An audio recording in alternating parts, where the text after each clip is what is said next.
It's episode 556 of the Locked On Texas Rangers podcast. I'm your host, Brice Paterik. Joining me on today's show is, again, special recurring guest Grant Schiller, the prospect evaluator, who just spent the weekend at Rangers spring training, getting some firsthand looks on some guys lower in the system. Tells us about who's doing well, who's doing poorly, who we need to look out for, and what we need to look out for this season. All that and more coming up on this episode of Locked On Rangers. Let's get into it.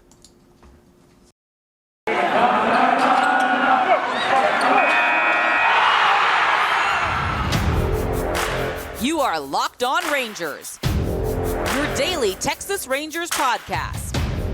Part of the Locked On Podcast Network, your team every day.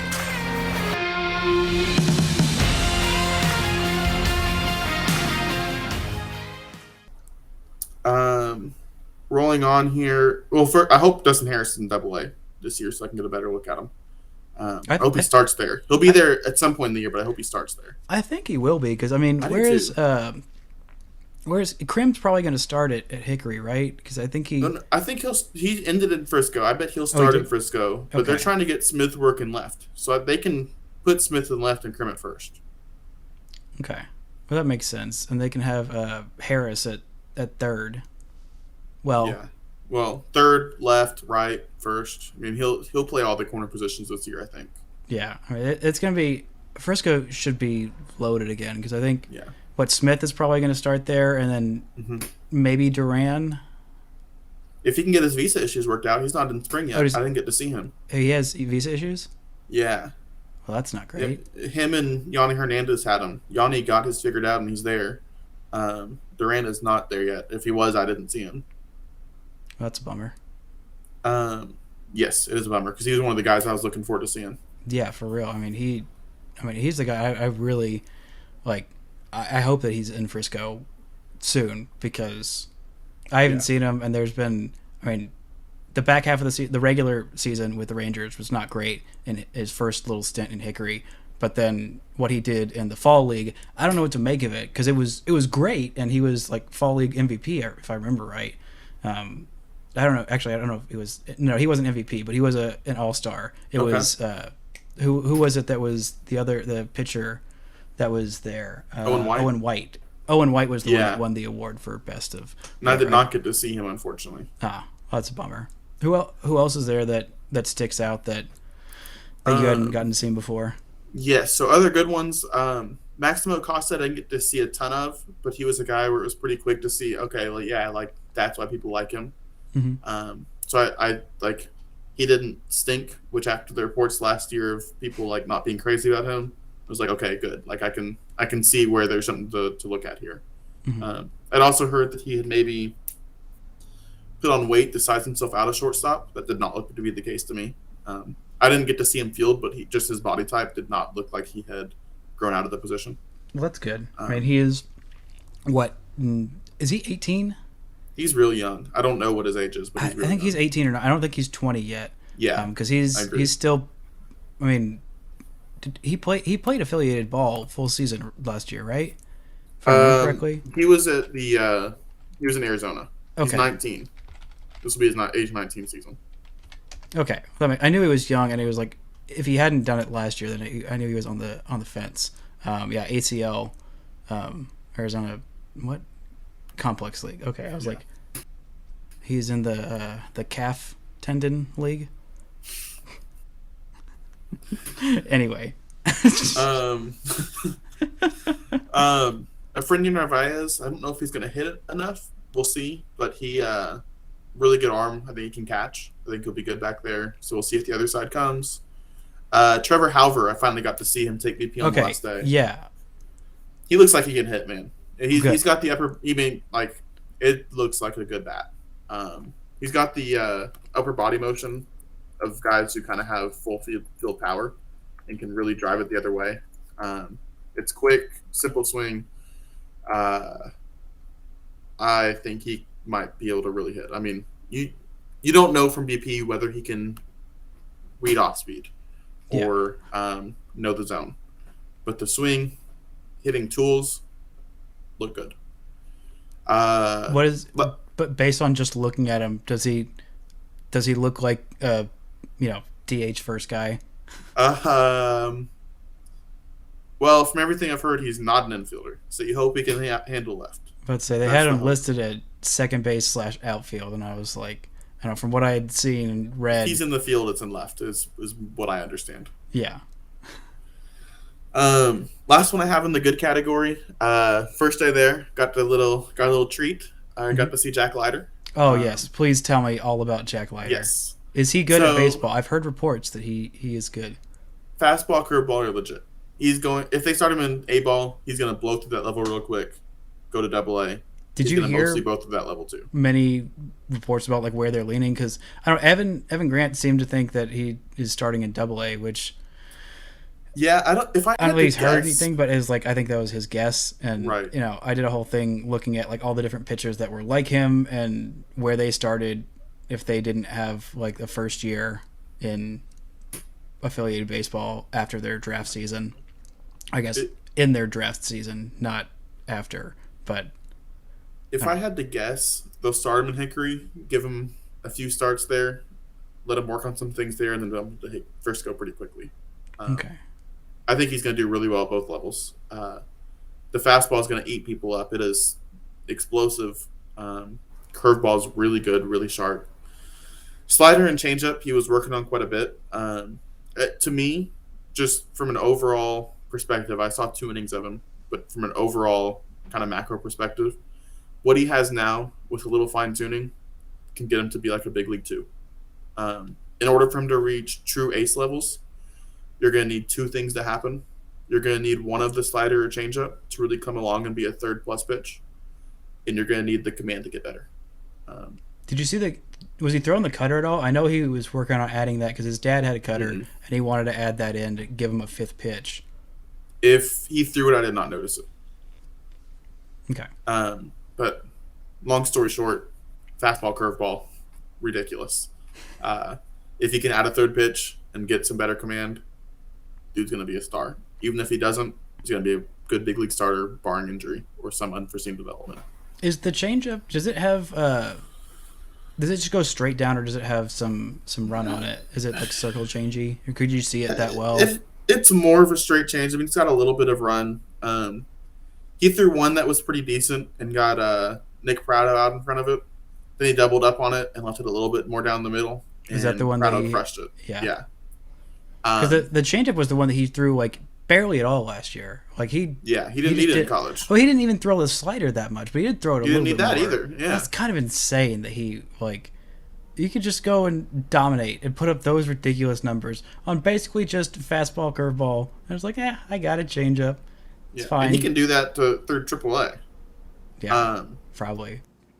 This episode is brought to you by Built Bar. You guys know about Built Bar. It's the best tasting protein bar that has ever been invented. Built Bar is the protein bar that tastes like a candy bar, or you know what, even better than some candy bars. They've got all kinds of great different flavors. They've got all kinds of juice stuff. It's called Built Bar Puffs. If you heard about these, they're marshmallow infused with protein. They're also covered in 100% chocolate. They are soft. They're easy to chew. They are delicious. I don't know how Built Bar keeps doing. They keep making all these new flavors, all kinds of different flavors. You know, there's yummy cinnamony churro, coconut, marshmallow, banana cream pie. It's just, there's so many good flavors. They're always coming out with new stuff, inventing new ways to get you the nutritious stuff that you need to take care of your body and, you know, have something that tastes good that you can feel good about as well. You know, they're low calorie, they're high in protein. Replace your candy bar with these. They're so good.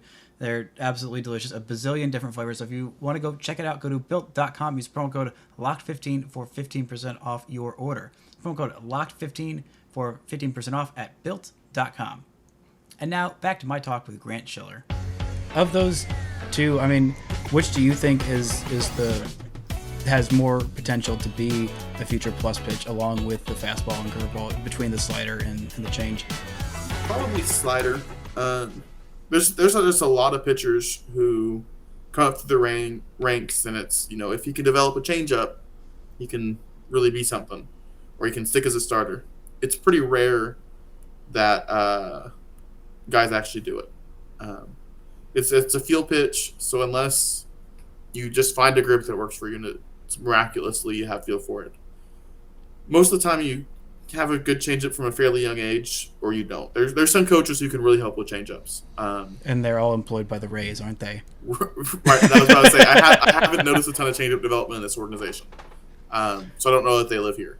Let's see. Who is it that's in this system that has a decent changeup? I think is it Winn that like just developed it? Because I don't, or did Winn always have one that was kind of decent? But I thought his slider was the one that was initially, and he worked quite a bit on the changeup, and it looked pretty solid last year. I think he might be one of the few examples. I don't know that it's like necessarily going to be like a plus pitch or anything, but I think it's definitely usable from what I saw last year. And he spent a lot of time focusing on that last year. Did you get to see, speaking of Winn, did you get to see him at all? And I guess, was that yesterday's game? It was yesterday. He looked good. I mean, I was at a side angle, so I didn't have the best view, but his curveball and slider were getting a lot of swings and misses. The slider, he had I was watching that, he had a first pitch slider. I can't remember who it was. It might have been Prado. Or no, I think it was... This is against Cleveland. Yeah, it was against Cleveland. Oh, no, so it wasn't Prado. But Reyes. No. Was it Reyes? He was playing.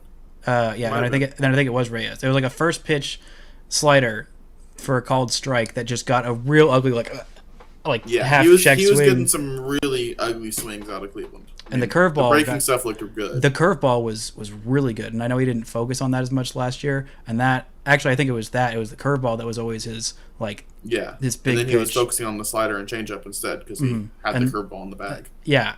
And, I always worry when pitchers do that, mainly just because Chichi Gonzalez, who did that with his slider, and just like, oh, I just forgot how to throw my best pitch. And it's like, okay, you still gotta mix it in there every once in a while, not just completely abandon it. But the fact that he busted that out and made a couple of big league hitters look as bad as he did.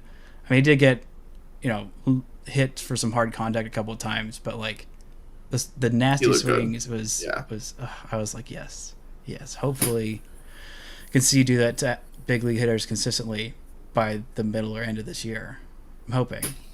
Is that what you think is still the plan for Winn, is starting in AAA? And he'll definitely start in AAA. I would not be upset if they wait till they just have him be opening day next year, and not bring him up this year. Now, if he's killing in AAA, I'm about to say even at the end of the year. Well, at that is he had his innings limit. He didn't. That's fair. He didn't. I don't think he threw a whole lot of innings last year because he was on a pretty strict pitch count. So he was. I think he was at like maybe 100 and something.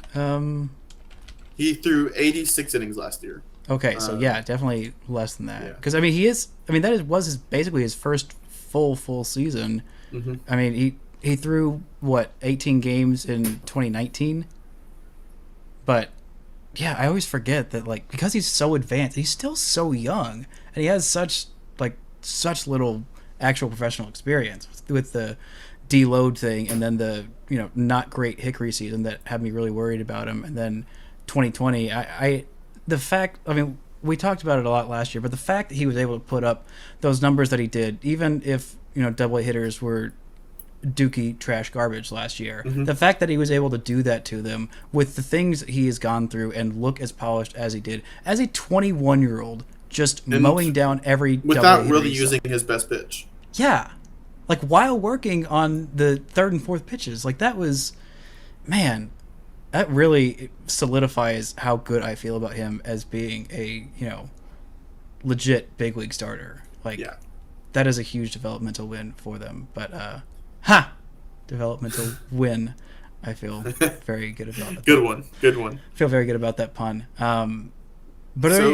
Do you want me? That's the end of my good list. Okay. Do you want my bad or my neither next? Let's go bad so we can finish with the neither. So we don't have to finish on it. This guy sucks. Yeah. Okay. My bad list is fairly short. Okay. That's good. So first, this one's gonna make you sad. Aaron Zavala. Don't you dare. I saw him in the fall. I didn't see much. I saw him in the spring. I still didn't see much. He doesn't look right. I don't see it there. Maybe in game he's just way better. He didn't show it in the fall, but there were some extenuating circumstances. Yeah. So maybe in game he's gonna be so advanced, he's gonna overcome it. But I don't see it. To be fair, I'm just happy that he's out there and he's healthy after what he went through. It was that was a scary couple of days, I'm sure, for him and for his family. Yeah. But like the fact that he's getting to play baseball and that he is, as healthy as he is really a big win, because that was a bad situation. But that disappoints me that he wasn't anywhere near where I expected him to be. But again, it was just a weekend in spring training. And what do you know anyway, huh? Nothing. I mean, if I know anything, it's maybe one thing. What's the one thing? Is it that Joey Gallo's good at baseball? Yeah, it is. Well, that's a good thing to know. Yeah. I still found a way to shoehorn him in. Half the Rougned return, Antonio Cabello. I keep forgetting that was a trade and not just to yeet him out of the air. Yeah. I don't want to trash the young kid, but just not good. How old we can is move he? on pretty quickly. Gotta be lower 20s because he's been in. Okay, so he's not like full season ball for a couple years. Born in 2000. Well, I mean, that's a bummer, but really, the fact that the Rangers got anything in return for Rougned Odor, he was a top prospect at one point. Okay, but he just it's not there. Mm-hmm. So we can move on from him. Another guy who was a big international signing 2, 3, 4 years ago, Zion Bannister. I didn't see much there. So we can move on pretty quickly from there too. That's a bummer because he has such a great name. This episode is also brought to you by a new sponsor. That's right, it's Athletic Greens. This is a great new product, a great way. If you're like me, very bad about getting vegetables into your diet, AG1 is the best thing you can do for your body in under a minute. So what is in this stuff? With one scoop of delicious Athletic Greens, you're absorbing 75 high-quality vitamins, minerals, whole food source, superfoods, probiotics, and adaptogens. I'm not exactly sure what all this stuff is pronounced like, but I know that I've been taking it for the last couple of weeks. I've been feeling really good, more alert, healthier, and my parents are much less worried about me. This is my parents' favorite sponsor because they know how bad I am about getting my own vegetables. So, if you are also bad about feeding yourself properly like an adult, or you just want to be a little bit healthier, Athletic Greens is the perfect thing for you. So right now, it's time to reclaim your health and your immune system with convenient daily nutrition, especially heading into the flu and cold season. It's just one scoop in a cup of water every day. That's it. No need for a million different pills and supplements to look out for your health. To make it easy, Athletic Greens is going to give you a free 1-year supply of immune-supporting vitamin D and 5 free travel packs with your first purchase. All you have to do is visit athleticgreens.com/MLB network. Again, that is athleticgreens.com/MLB network to take ownership over your health and pick up the ultimate daily nutritional insurance. And now, back to my talk with Grant Schiller. Now, the fourth one, and I don't know if this is actually the right category for it. I put TK Roby down. That one's a little bit more nuanced. So remember last fall, he was at 95, 96, sharp curveball, good changeup, looked really good. Hey, you told me I had him too low when I had him at. Yes. And I don't think this is a damning thing of him of any extent. I mean, yeah, it's still going into year 2 of professional ball. And that's what he was last fall. It looked really good. He was not sharp. He threw 2 innings. Apparently, the second inning he was sharper. I just saw the first one, but it was not sharp. Instead of 95, 96, he was sitting 93. Curveball not as sharp. He wasn't able to really command anything. I didn't see him throw the changeup. Is he fastball, curveball, changeup, or does he have a slider as well? The curveball might be a slider. It's slurvy. Now,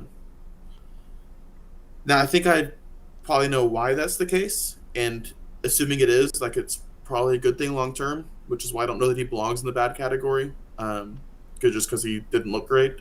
But if you remember, we've talked a couple times that his arm path was funky, right, and was gonna probably lead to some health issues, and already has.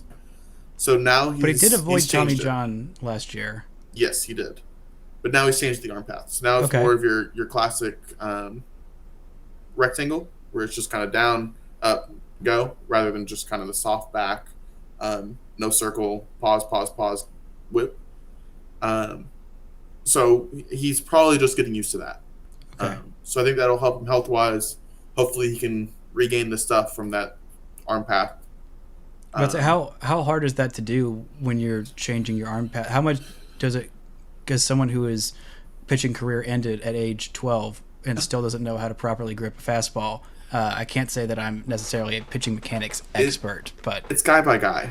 Okay. So it's hard to say. I think most people typically, it doesn't really have a big impact on their stuff, but that doesn't mean that it applies to everybody. But I think it's better. It's better from a health perspective. Okay. In spring, so that could also just getting used to the arm path early in spring is probably why he's not sharp. But he was definitely not sharp. But he probably didn't throw that much this offseason because he was still dealing with did you say he threw in the fall? He did. Okay. In that college tour, he was throwing there. All right. And you saw him there and he looked good? He looked real good. Okay. Well, then I think I feel okay about that. Is there any other ones on your bad list that are going to make me upset?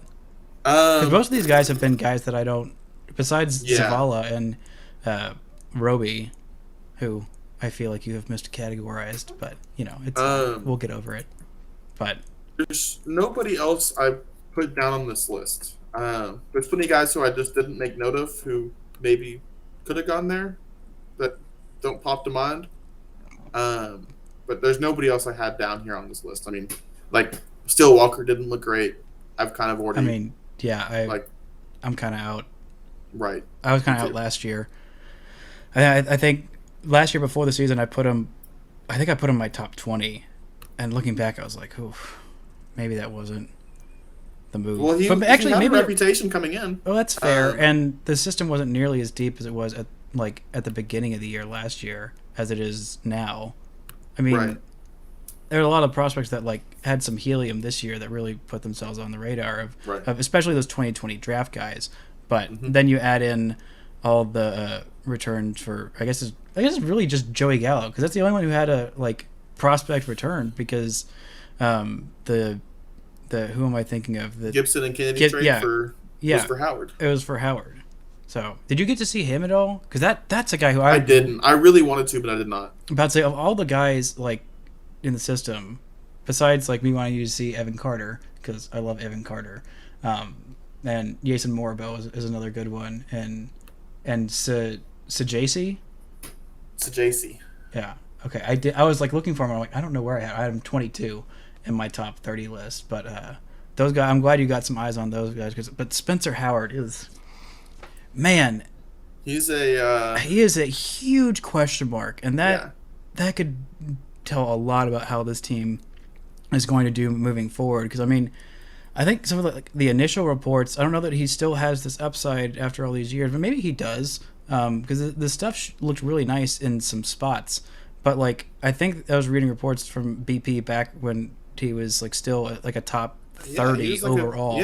Was a number 2 upside of a number 2, which I'm okay, I'll feel much better about giving up Kyle Gibson and Ian Kennedy and the prospect that is eluding me at this moment. Hans Kraus. Hans Kraus. Yes, thank you for helping me with nouns that are avoiding me at sometimes. But because that is, his floor is probably back end of the bullpen, maybe go multi-inning kind of guy. Well, his floor after last year is pretty low. You just hope that he can figure it back out. And, you don't think he can? You think his floor is below a bullpen role? Well, I think last year we saw his floor, and on a good team, that's not a major leaguer. Now, hopefully, he is better than that. I think he will. I think he will surely be better than that. And this is not going to be a good team next year, so that's okay. His ERA plus was 46, so that's not great.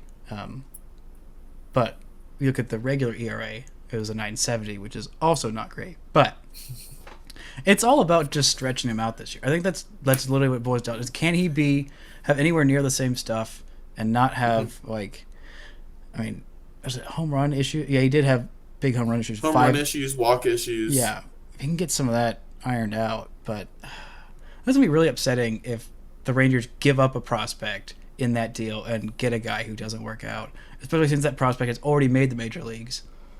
Yeah, he apparently doesn't look great this spring, though. So I I don't know what Krause is going to end up as. I don't know. Personally, I don't know. know. I hope he does great. I've always really liked, because he's like, that kind of psycho on the mound that you love to see, and what all the really great ones are, and a pretty decent dude seems like off the mound, and does all the weird Johnny Cueto wind-up stuff, which is like, how can you not love that? I mean, even if it doesn't really work out. But I just hoping nothing but the best for him and Kyle Gibson, and then Kyle Gibson can make his triumphant return to the Rangers after this season, so he and Joey can come back, and then they can all celebrate and dominate with the prospect that the Rangers got for them while they were bad. Right. So right. That would be ideal. But we'll see. We'll see if that happens. But anyway, you have a medium list, a need list to get. I've got 3 guys here. Okay. Yes. So I've got 2 arms and a bat. So first, the 2 arms are actually fairly similar in their profiles. Okay. But Jose Corniel, who was the return from Seattle for Rafael Montero, it's kind of Gary Rodriguez's vibes. Okay. So I mean, he's real young, 94, 95 with some run from a fairly similar arm slot, and enough command for his age. So fastball looked good.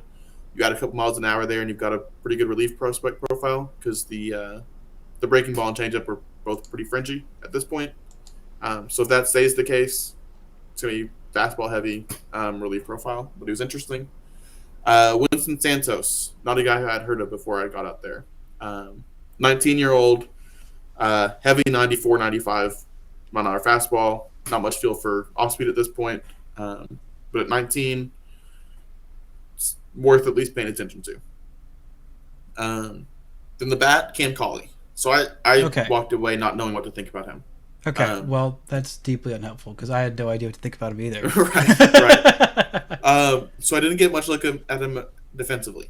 I hope he can pick it. I think he might need to pick it. But, however, with the bat, it's a quick bat. It's got more pop than I expected for a small high school middle infielder. Well, that's good, because that was one of the things that I wasn't. Well, there's a lot of things that I'm not sure about him for, because right. Right. Like it's a quick bat. Like he can turn and burn on a pitch here and there. However, in the game action I saw him in, he was beaten in zone by fastballs pretty easily. That's not great. So I don't know if timing's an issue. Though? I mean, it wasn't anything spectacular. Okay. Was it he getting beat by Jack Leiter's fastball? No. It was an organizational Royals guy. Okay. Well, that's so I think it's probably just a timing issue that he can iron out, but I don't know. I walked away just not knowing what to think there. It's interesting. He might not be good. He might be good. I don't know. No, I definitely put a chance putting him at. Was it Cam Cauley? You said. Mm-hmm. Yeah, I have him at 29. I don't know how great I feel about that. That's fine. I mean, that's a good range for a. Oh, did you see Byron Laura? That's another guy. Did you? I did not see him out there actually. Okay. I don't know if he was out there. I did not see him. Okay. That's all right. I think you hit on most of the guys. One thing that really surprised me is I know I've talked a lot about Ricky Vanasco, but I don't think I'd ever seen a picture of him until a couple of days ago. And I don't know why. He just looked nothing like what I thought he would look like. He's big. It's more just I think is he white? Mm-hmm. Okay. I thought he was signed out of the DR or something, and I was like, oh. No, he was a draft guy. Okay. All right. Well, then that was just my own. I don't know. I didn't think Vanasco. Florida man. Okay. Well, yeah, he does look like a Florida man. Okay. Now that I have my expectations, registered in that, I'm less confused. But I was just really caught off guard. I was like, I guess I had just never seen a picture of him in all the years that I had talked about him. I hadn't talked about him that much, but especially this year, I talked about him enough that you would think that I would have seen a picture. But it's because he's just got a minor league profile, so he doesn't have the major league headshot. So I guess that's why. I just saw the numbers. I don't see color. Ugh, I feel gross even saying you are only worth what your baseball numbers say you are, is what you just said. Well, according to this baseball podcast, yes. I mean, outside of that, he's an asset. He's not a person. Yes, he is. I only see dollar signs attached to baseball boys. Baseball men, grown men. Already went down that rabbit hole once. We don't need to get back on another list. Now that we've been cleared. It's too late. It's too late. They're already listening. I'd say the FBI is listening to my recording that I'm putting out publicly on the air. They caught me. How dare they catch me saying things out loud for public consumption? But any final takeaways about the system, or just feelings that you felt being back there? Yeah. So feelings, just great to be back out there. Final takeaways, it kind of matched what the reputation is. Like, there's no monsters back there. There's nobody who's like, holy crap, that dude is unbelievable. Like, he's gonna blow up. Dang it! Why couldn't you just make them be that? There's a lot of very interesting players. So it kind of matched the reputation. Yeah, I mean, I'll take that, especially after years of having mediocre system. I was fighting with in our group, a Locked On group DM, with our Mariners host, who called the Rangers a bottom feeder system. I'm like, they are not. And then he's like, oh, well, you think it's anywhere close to the Mariners? I'm like, no, I'm not an idiot. Like, but they're not a trash system.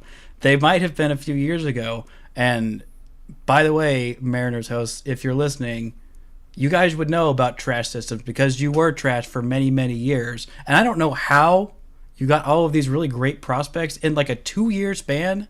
Like, it feels like just like 3 years ago, the Mariners had like one of the worst systems in baseball. Speaking of, Connor Phillips for the Mariners, arm, that's a dude. Mm-hmm. You're going to hear a lot more about him this year than you have before. That's a guy. There's a lot of guys that are going to be up at the big league level. They're going to be making a difference and making a huge pain in the butt on the Rangers for the next couple of years. And like, what is it? No, Kirby Yates is a reliever. Who am I thinking of? Is there a Kirby in their system, a right-handed pitcher? I believe Kirby's the last name. Okay. George Kirby, I think. No, I think George Kirby is Matt Brash is nasty. I mean, they're going to be a problem. And if Kelnick is anywhere Alvin close Marte is supposed to be really good. Yeah, I mean, oof. Man. Oh, and I did hear, I don't think I talked about this on the podcast, or maybe you guys have heard this, but it's been about a week now. But they did bring it up to Corey Seager. They said, hey, when Josh Young went down, did you talk to your older brother about a potential return? He's like, yeah, no, I really tried to get him here. And I think Woody gave him a call, but he's like, he was happy being retired. So, I'm like, you're the little brother. You're supposed to be a pest. Come on, Corey, be a pest. Don't you want to hit with the older brother? Like, he's still got it. He hit, 38 home runs last year? 30 plus? I don't know if it was 38, but it was quite a few home runs last year, and what would clearly be a 1-year deal. I think that would have been really fun for perennial Rangers killer to be a killer for the Rangers and to play right next to his brother. That would have been really sweet. Worked out real well with Chris Davis. But yeah, yeah, it totally went great with Chris Davis. But Chris Davis didn't retire; he just was bad and was traded for Elvis. There is a difference. And there is more defensive value in Kyle Seager than there is in K. Chris Davis, as we are going back to pronouncing it because of the disrespect he showed by being bad at baseball. But it's fine. But I'm glad you got eyes on them. This is a lot of the very information-heavy episode, not as lighthearted and jovial, but like. I got some really good intel on some guys down there that it's hard to get eyes on, especially the last few years, and it's just great to have these reports out there from you and from other like prospect evaluators. And I was just foaming at the mouth looking at every single beat writers. All right, here's just Corey Seager walking up in his Rangers threads. Dude, like, just it's real easy to see why him and Simeon are so good. Oh, gosh. And Beltre being back there just pretty good. Like, I don't know that like I had so much baseball exhaustion and related sadness throughout this offseason, throughout this lockout. But like, I don't know, the last week of actual baseball happening, Adrian Beltre being at camp, actually seeing these new signings in Rangers gear, and Corey Seager's first home run with the Rangers, just like, man, I didn't realize how much I missed this until I saw it. Yeah. But gosh, this is great. Anyway, it's time for our random Ranger. I don't know if you have yours pulled up, but I've got a pretty decent one that I feel pretty good about. Most recently, he actually had 2 stints in Texas, and he had a long big league career. This is a guy who was a one-time All-Star, a really good reliever for quite a long time. First pitched in Texas in 2009, had a 4.78 ERA in 30 games, not super great. 26 and a third innings. But yeah, not super impressive there, about average according to ERA Plus, and then made his first All-Star appearance with Pittsburgh 2013. Came back, made a comeback with the Rangers. A very mediocre comeback in the last stop of his major league career. At age 40 in 2017, a 5.59 ERA in 20 games, 19 and a third innings, 25 strikeouts. Aggressively mediocre. Actually a little bit subpar because his ERA Plus was 88 in that 19 inning stretch. Do you know who this is? I am trying to figure it out, and I cannot figure it out. It's Jason Grilli. Old Grilli Cheese. Okay. I forgot that he had a stint with the Rangers in 2009, and I'm like, you know what? That makes it good enough. The 2017 ending his career in 20 forgettable innings is just... I feel pretty good about this being a very random Ranger. That's a good one. Disappointed I wasn't figuring that out as you were saying it, but that's a good one. That's all right. I'll give you credit. I mean, gosh, for a guy who pitched 15 years, oh my gosh. He just had a lot of stops. I mean, that happens for any reliever, but this guy just has such a random career. He'd be a really great random anything outside of the Pirates because he was actually good for them. He was too good to be a random Pirate. But for any you other Locked On hosts who are randomly listening, a random... Jason Grilli. Yeah, a random Florida Marlins player. Anyway. I'm going to go with someone in honor of spring training. Okay. So, again, in honor of spring training, I'm going to go with the guy who earned his way onto the team with a strong spring training. This is 2012. This is first baseman. I don't know if Mitch Moreland was hurt to start the year or what, but I remember there being some hole, whether it's just a platoon bat corner guy. I think he was hurt because he only played in 114 games that year. Okay. So then he must So he must have been hurt to start the year. So this guy, kind of a relative nobody. He had spent the 2 years before playing with Baltimore, but only got 37 plate appearances. 2012 spring, he slashes 303, 415, 485, makes the roster. Plays in 40 games for the Rangers actually this year, but only 69 plate appearances. Nice.